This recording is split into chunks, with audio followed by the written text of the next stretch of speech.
Hello, everybody. Bill Thornton, SoCalSabre here, and it is Saturday. It's time to find out what music was I listening to this week on vinyl and CD. Welcome to Spinning number 25 to find out. Today is April 20th. It is Record Store Day, but we're not here to talk about that. I have picked up some stuff already, and I'll put out a video later this week on this or in a couple days. Let's get started with what I listened to. First thing I listened to was an inherited album by Whitesnake called Slide It In. This one was hard rock and heavy metal, and it did rock pretty good throughout the day that it played, on the day that it played. Yeah, this is in pretty good shape for 1984. This was their English band's sixth album, and it peaked at number 40 in the U.S.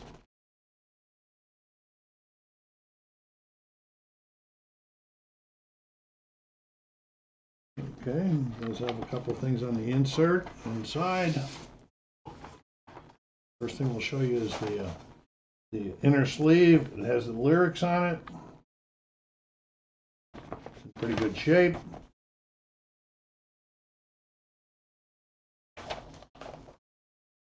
And then it comes on the Geffen label.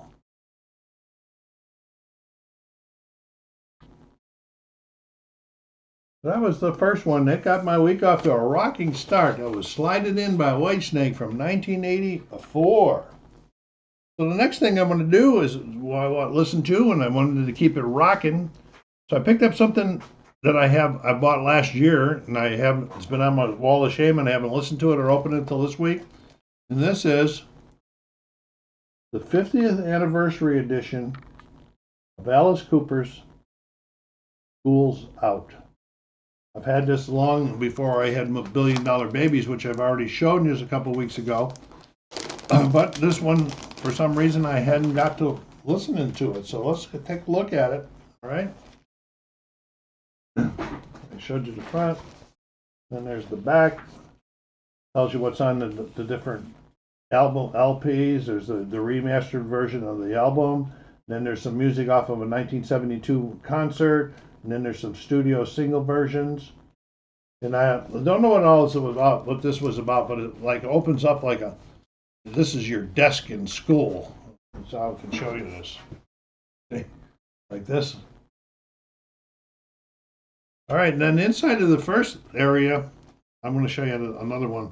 Inside the first area with the album, I guess this was in the original album. They thought it was a joke. All the young kids would like to have a pair of these, so they put them in the album. A pair of panties. Go figure. I never collected them, but apparently somebody must have collected them. All right, then we're going to open it up. The first open,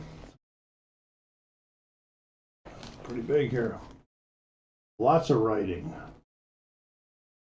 Pictures of Alice and the gang.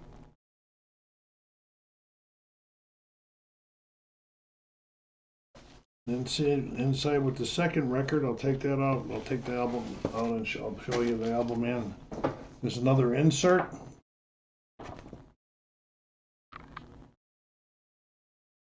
Pulls out. And on the back, they got some dialogue about the creation of the album and the songs.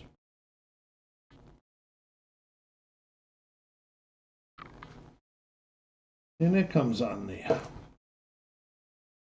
green Warner Records label. Almost dropped the record. Everybody could be yelling at me. Let me get this back in the sleeve before I do anything else.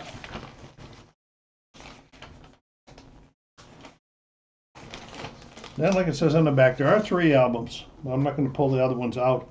But it does open up one more time. It's like a trifold.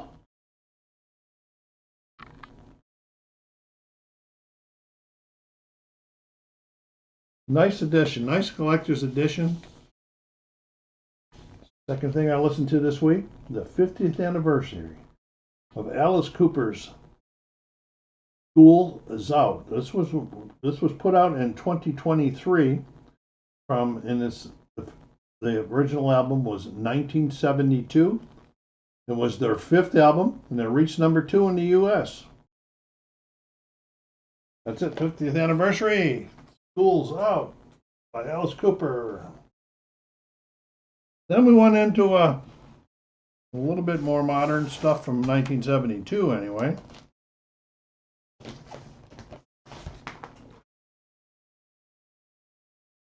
And I listened to, get my note up over here.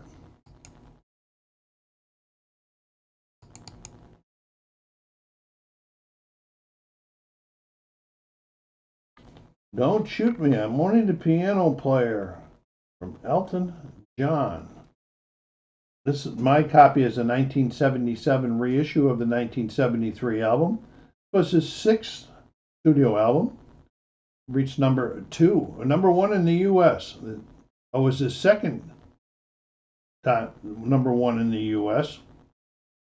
And it was in his first in the U.K. Daniel was the big hit, but they got Daniel, Teacher, I Need You, Elderberry Wine, Blues for a Baby and Me, Have Mercy on the Criminal, Crocodile Rock, a lot of great songs on this. I really liked Elton John's early stuff. Don't get me wrong, I do like his newer stuff, but I like the old days the best.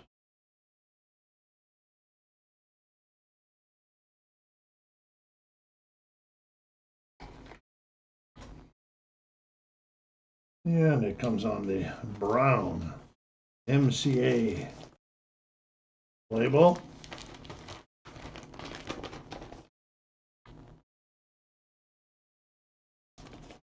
Good listening. That was Don't Shoot Me, I'm Only the Piano Player by Elton John from 1973. Mine was a 77 reissue. So then I went out to the CDs, what I've been doing the last few weeks, taking off that shelf 2 CDs. And the first one I listened to was, have it up, Bob Dylan's Fallen Angels. Now, I personally don't know why I would have ever bought this. I obviously didn't listen to anything when I bought it in 2016 when it came out. Because it's all old songs. I mean, real old songs. The songs that probably my grandparents were listening to in that. And Dylan put together. And it's Young at Heart and Maybe You'll Be There and a whole bunch of other classic old ones. I was thinking, wow, Dylan must have been thinking about, well, maybe I'll put one of them old ones out like Frank Sinatra and Nat King Cole and them guys did in those days. This was his 37th studio album. But contrary to my thoughts on the album, this was nominated for a Grammy Award as a best traditional pop vocal album at the 59th Annual Grammy Awards. Obviously, there was no vote by me. A little bit of a booklet in here, just 2 pages.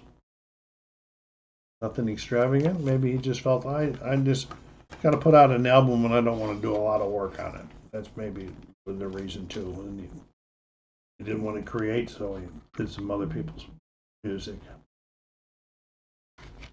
So it's in the collection. The doubts are very high that we'll ever play it on my CD player again, but it's in there. This is Fallen Angels by Bob Dylan from 2016.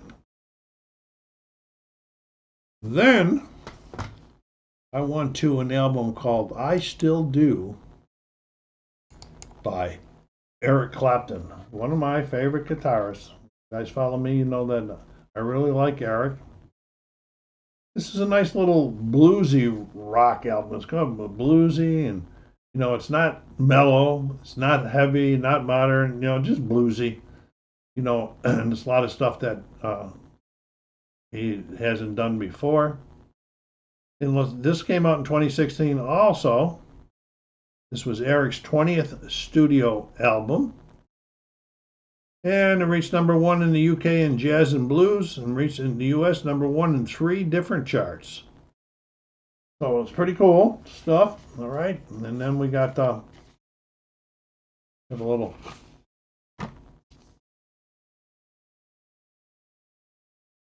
picture collage there. Is that upside down? Yes, that is upside down. And for those who like the posters better, there's another 8.5 by 11 picture of Eric Clapton. Nice little touch add-on, huh? Okay, then it opens up this way.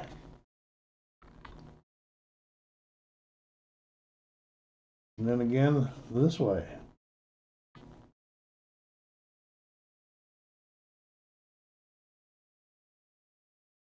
Yes, it is in my album. I like the album. It's in my collection. I like the album. But as far as the Eric Clapton albums, I don't think it'll make my number in my top 5. But it's a good album. If you like Eric, pick it up. So that was I Still Do by Eric Clapton in 2016. And then I finish up the week with a album that I picked up in a Whatnot auction. I had it targeted as an album that I wanted. And so it was in a threefer. And so I says, well, how can I go? I got to give it a try. I might hit a home run there, but I might make a bun out. It's in a Aqualung by Jethro Tull. Now, this was on my want list because I wanted the Jethro Tull stuff, and I got a lot of other Jethro Tulls, but I wanted Aqualung. Okay, and when it came, I knew that there might be a little bit of a problem because this was a well-played album. You can tell by the ring wear on the back of the album and so forth. Nothing special. There's no inner sleeves with it or nothing. It does open up into a picture. When this was Jethro from 1971, this was the album was from 71. Their 4th studio album. And like I said, I picked up in reaction. I did a deep clean on it, using the spin clean before I tried it, and there was still a lot of popping on it, and more than I did. Just like I won't play it again now, but so I've retagged this as needing an upgrade. I need to upgrade this album to something better. Now I don't know. I don't have an anti-static gun or anything like that. Maybe I should get one of those. Maybe some of that popping would have went away because it didn't clean up too bad. And I'll show you that in a second. This was considered a concept album by some people with the concept of religion and God. Now I didn't read that at all or hear that at all. I heard the story. The story part of the story about the retarded. The man on the bench and all of that, and his sister and so forth. But no, that's kind of crazy. There's a lot of writing on the back here about reasons and so forth on that. Okay, and I'll show you how this one cleaned up a little bit. It comes on a nice green Crayolas label. I don't know how well you'll be able to see it, but as you can see, the album cleaned up pretty good, and there's no major scratches on it. There was an awful lot of popping that I couldn't get rid of, so maybe I need to invest in an anti-static gun just to satisfy my mind. So that was Aqualung from Jethro Tull from 1971, and that was the end of my listening for the week. Please go down there and put some comments and subscribe if you haven't done so yet. Let me know if you have any of these albums or by any of these artists. Do you like other things by them? I'd like to hear from you. Thank you very much for stopping by. Take care of yourselves out there. Be kind to each other and stay safe.